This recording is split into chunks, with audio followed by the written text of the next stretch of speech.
अस्सलाम वालेकुम स्टूडेंट्स। अगर एक फ़िक्रा मैं आपके सामने रखूं, मैं ये कहता हूं कि मेरा भाई शादीशुदा है। जैसे मैंने यहाँ पर फ़िक्रा लिखा है, मेरा भाई शादीशुदा है।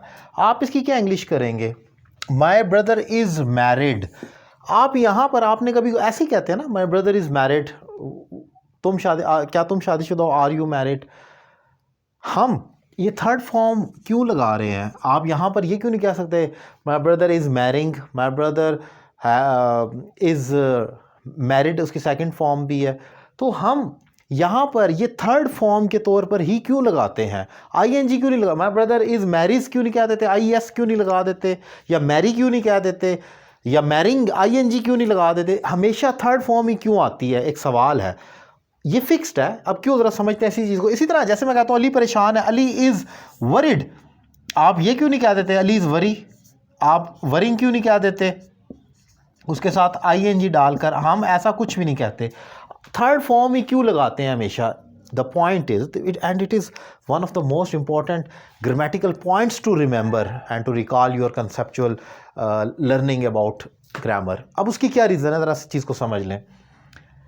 अगर मैं ऐसा कहूँ कि मेरा भाई बहादुर है, यानी कि मेरा भाई शादीशुदा है, अगर मैं यहाँ पर लिख दूँ मेरा भाई बहादुर है, ओके, और इस लफ्ज़ को मैं कह दूँ माई ब्रदर इज़ ब्रेव, तो आप इसको फ़ौरन कहेंगे ये तो ठीक है, ऐसे ही होना चाहिए, बहादुर है तो ब्रेव है, क्योंकि वो एक हालत को बयान कर रहा है। मेरे भाई की जो हालत है वो बहादुरी की है, तो मैं कहूँगा माई ब्रदर इज़ ब्रेव, ठीक है। लेकिन अगर मैंने कहा ना मेरा भाई शादीशुदा है, यानी कि वो शादी की हालत में है, तो ये भी एक हालत है। Basically this is called an adjective. ये एक एडजेक्टिव है। याद रखें कि बाज़ दफ़ा हम वर्ब की थर्ड फॉर्म को अपने नाउन या प्रोनाउन की हालत बताने के लिए इस्तेमाल करते हैं, और उसी को कहा जाता है पास्ट पार्टिसिपल एडजेक्टिव, यानी थर्ड फॉर्म ऑफ वर्ब, जो कि एडजेक्टिव के तौर पर इस्तेमाल होती है। आपको कन्फ्यूजन यही होती है ना कि ये my brother is married he क्यों कहा जाता है, कुछ और क्यों नहीं कहा जाता? क्यों?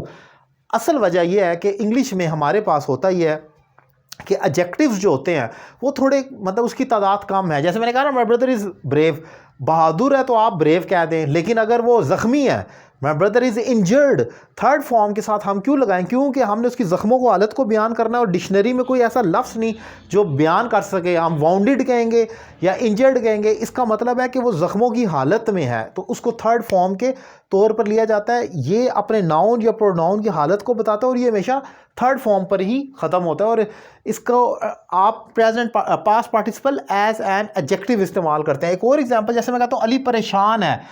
अब आप ज़रा यहाँ पर गौर करें, आपने यही कहना है अली इज़ वरिड, आपने इसके साथ कुछ और लफ्ज़ वरिंग या वरीज, या आपने वरीज और कुछ भी नहीं लगा, वरी भी नहीं लगाना। First form, second, fourth form कुछ नहीं लगाना, हमेशा थर्ड फॉर्म आएगी। और क्यों? मैंने बताया कि क्योंकि ये अपने नाउन या प्रोनाउन की एक हालत को बयान करता है, जो कि हमेशा होती ही थर्ड फॉर्म में है। तो आज का जो हमारा टॉपिक था, जो मैंने डिफ़ाइन किया, जो बहुत इंपॉर्टेंट है, वो ये है कि हम वर्ब की थर्ड फॉर्म को भी इस्तेमाल करते हैं अगर हमने किसी नाउन या किसी चीज़ की हालत को बयान करना है, तो उसको थर्ड फॉर्म के तौर पर इस्तेमाल किया जा सकता है। जैसे कि अगर मैं कहूँ मेरा काम ख़त्म हुआ है, तो वहाँ पर मैं कहूँगा मैं वर्क इज़ फिनिश्ड। फिनिश्ड मतलब ख़त्म हुआ, ये उसकी हालत है। जिस तरह मैंने यहाँ पर लिखा कि आप, और example, I have a used mobile, मेरे पास एक इस्तेमाल शुदा मोबाइल है, मैं वहाँ पर इस्तेमाल शुदा के लिए यूज्ड का लफ्ज़ ही लगाऊंगा। कहा जाता है ना वो फ़लानी खातून या वो जो है वो डाइवोर्स्ड है। डाइवोर्स्ड यानी कि डाइवोर्स्ड हुई है, वो इंटरेस्टेड है, यानी कि इंटरेस्ट उसने लिया हुआ है। सो ये हमारे पास वर्ब की थर्ड फॉर्म होती है, जो शो करती है नाउन या प्रोनाउन की हालत जो उस पर बीती हुई है, उस पर बनी हुई है, ऑर्गेनाइज्ड हुई है। जैसे मैं कहूँ ये खिड़की टूटी हुई है, so this is a broken window, third form, टूटी हुई। मैं ब्रेकिंग, ब्रेक्स या ब्रोकन कुछ और नहीं कह सकता, थर्ड फॉर्म लगाऊंगा। मकसद मेरा ये कि उसकी हालत को डिफाइन करना जो उस पर बीत चुकी है। This is called past participle as an adjective. बहुत बहुत इंपॉर्टेंट टॉपिक है। उम्मीद करता हूँ आपको ये लेक्चर पसंद आया होगा।